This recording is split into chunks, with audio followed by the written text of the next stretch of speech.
and for the National Park Service here at Ellis Island. So good morning and welcome to Ellis Island. Ellis Island is a very special place. It's often referred to as the Island of Hope, the Island of Tears. On this coin, they call it the obverse, the backside, we see a small immigrant family.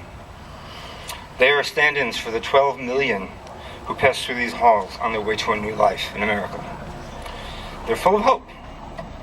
There's no promises, but they're about to enter the land of possibilities.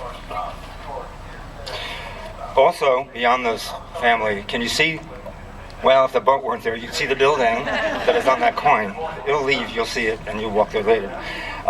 There's a building from the hospital complex. It stands for the approximately 1.25 million people who had to wait a while for medical reasons to get into America. And of those, 12,500 who would be sent back to the old country because of poor health that could not be cured. They would have otherwise been a burden on the American society, so they were sent back. And those who simply died, there were about 3,500 of those. And before you ask the question, no, none of them were buried here. Those are the tears. But that says, the numbers, that 99% of the patients treated here, many of whom had never had any kind of medical attention in their lives before, successfully recovered and joined that 12 million future Americans. As many as 500 children were born here, also in the building that's depicted on that coin. Talk about hope. The hospital complex was a state-of-the-art facility for its time and an important teaching hospital as well. Scholars came from all over the world to teach and to learn. The sick were very well treated, they were well fed, and they were actually even entertained.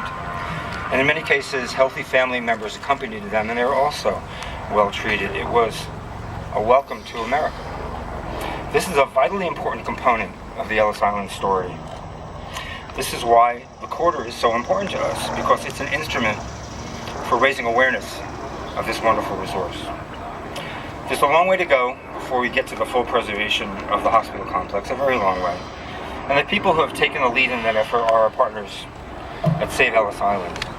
They were also largely responsible for working with the Mint to organize this event. They're an energetic and dedicated group, and they are our hope for the future of these buildings.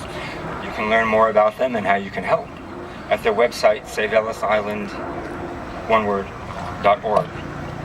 So before I go, I want to give a shout out to some friends and colleagues in the audience, some of whom are here. There's Janice Colella, president of Save Ellis Island, with some members of her board sitting in the front row.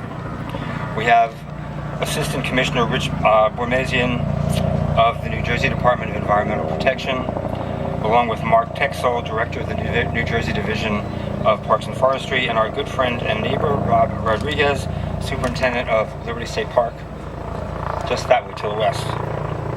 There are several representatives from Jersey City Mayor Fulop's office, and last but not least, Bob Doherty and colleagues from the Bank of America. Thank you, Bob, for your generous support of this event. So with that, I will turn it back to Dave for the rest of the program.